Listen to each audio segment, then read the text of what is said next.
Hey everybody, Hugo here. Welcome. Today I'm going to be showing you how to export your files from Logic Pro and export them the easy way. So this is a method I like to use. Basically, I use this website called WeTransfer, and it's a really simple way of sending files. So what we're going to be doing first is we're going to be differentiating which ones are MIDI files, which ones are audio files, and then we're going to be organizing them, creating a folder, and then exporting each track to those specific folders just to make it easier. So, cool. Let's get started. Alright, so here we are in Logic Pro.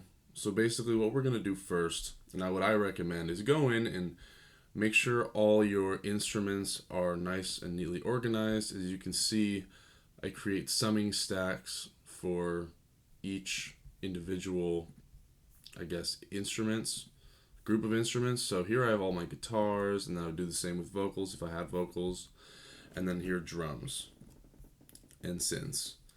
So first thing we're going to do is figure out, okay, so where are my MIDI tracks, and then where are my audio tracks? So I've got a lot of audio tracks here. I've got a few MIDI, I've got some drum MIDI, but I might just keep most of them as audio files anyway.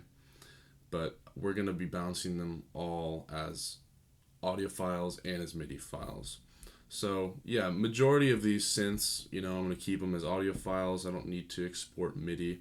But for drums, just for the fun of it and for the educational purpose of showing you this, I'm going to show you how to export that as MIDI. So first thing what we're going to do is we're going to go to our desktop, create a new folder, and you're going to rename it. So the first thing I'm going to do is name it Rule the World, because that's the name of the song. So I like to do capital letters, so Rule the World. Great, so you open up that folder, and then we have new folders that are going to be created. So we have guitars, and we have a folder for bass, drums, synths, etc. So obviously if you had effects and reverbs, just create their, dedicated folders to those. Great, so now that we have this, we're going to start by exporting the guitars. So we're just going to we're going to export the guitars with the effects on them. We're not going to worry about DI quite yet. We might get into that soon. Okay, so first you're going to click on the first track and then the last track, but you're going to hold shift before you click the last track, and then that'll select all of them. Then I'm going to go up to File, I'm going to hit Export, and then now it's going to give you the option 10 tracks as audio files. Okay, so then this window is going to be brought up.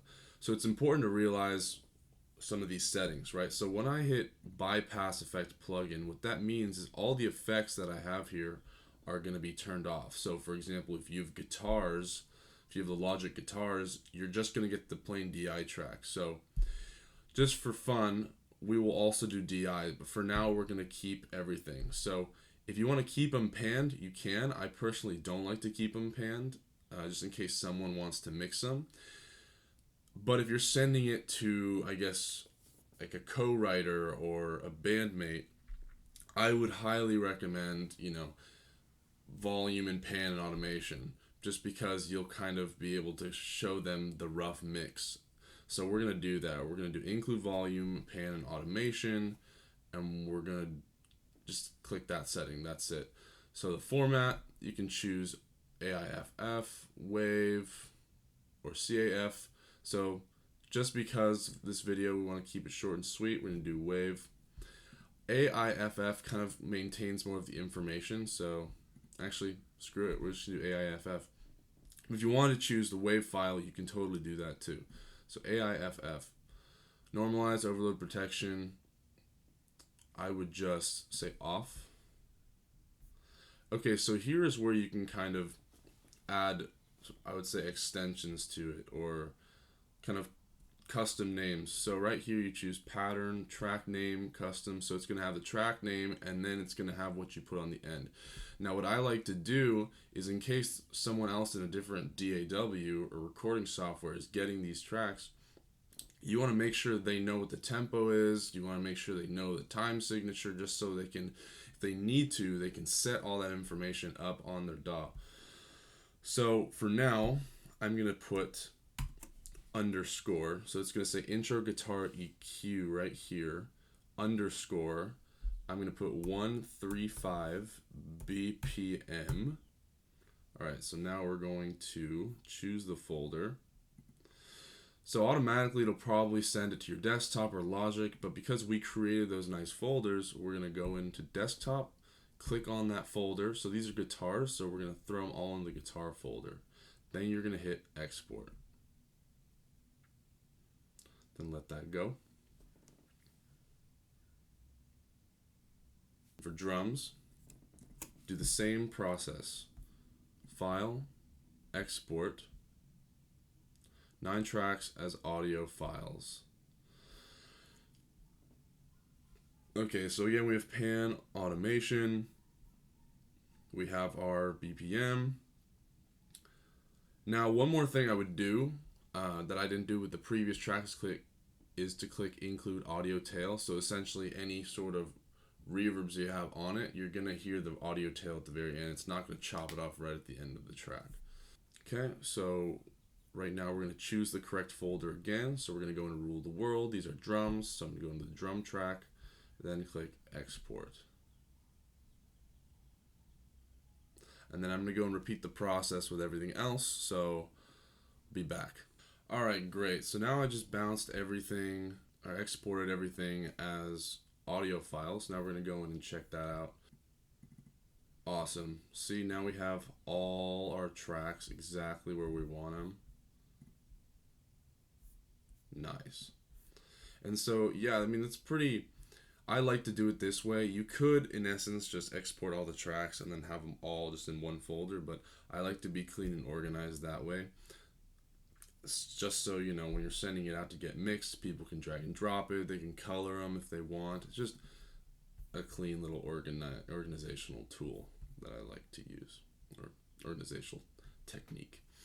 Cool. So right now I'm going to show you quickly how to export DI. So we take a look at this bass signal. So right now I bounced everything, so I'm not going to have any DI guitars, but this is the bass DI.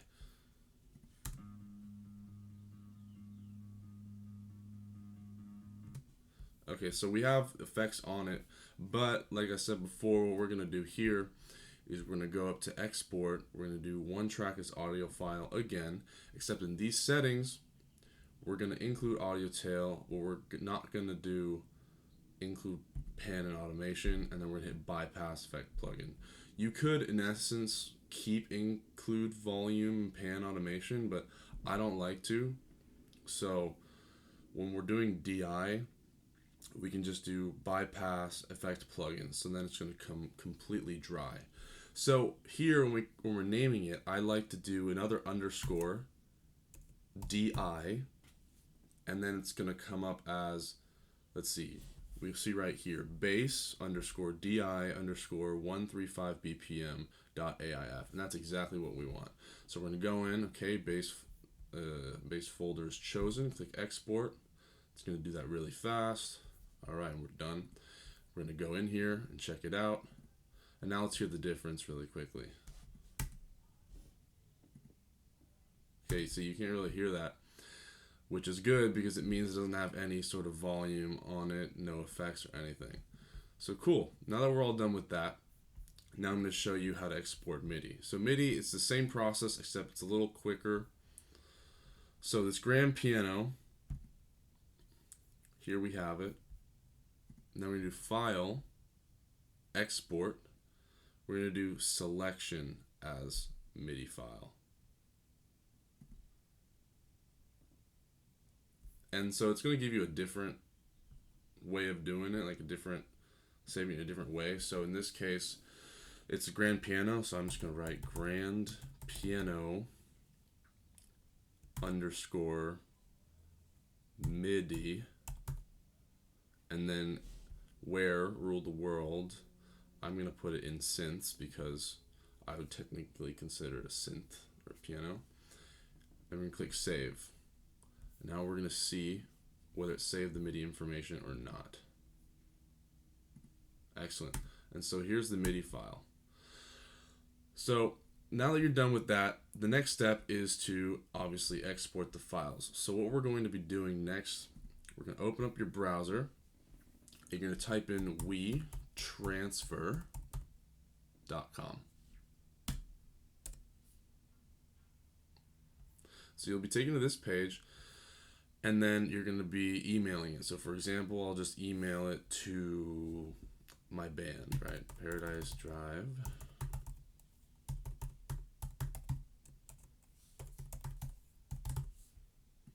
And then I'm going to put my email, which is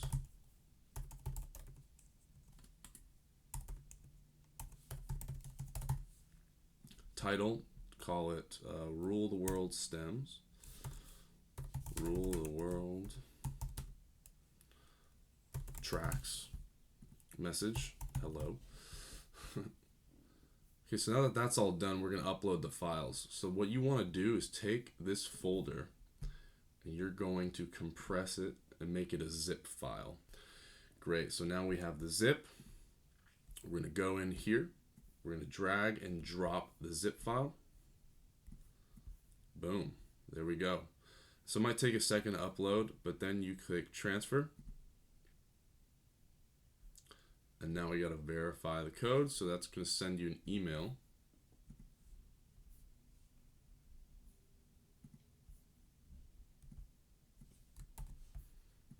So after you go to your email and you copy the code, just paste it in there, hit verify, and then now it'll start sending your tracks.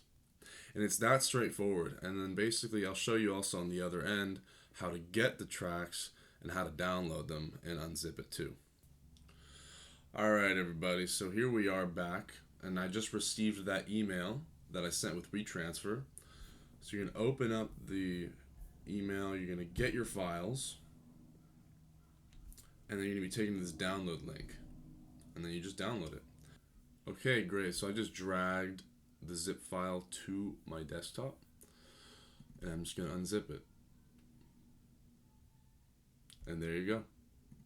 Here's the folder, and you should have everything in it. Awesome. Worked out great. Alright guys, well thank you so much for checking out this video.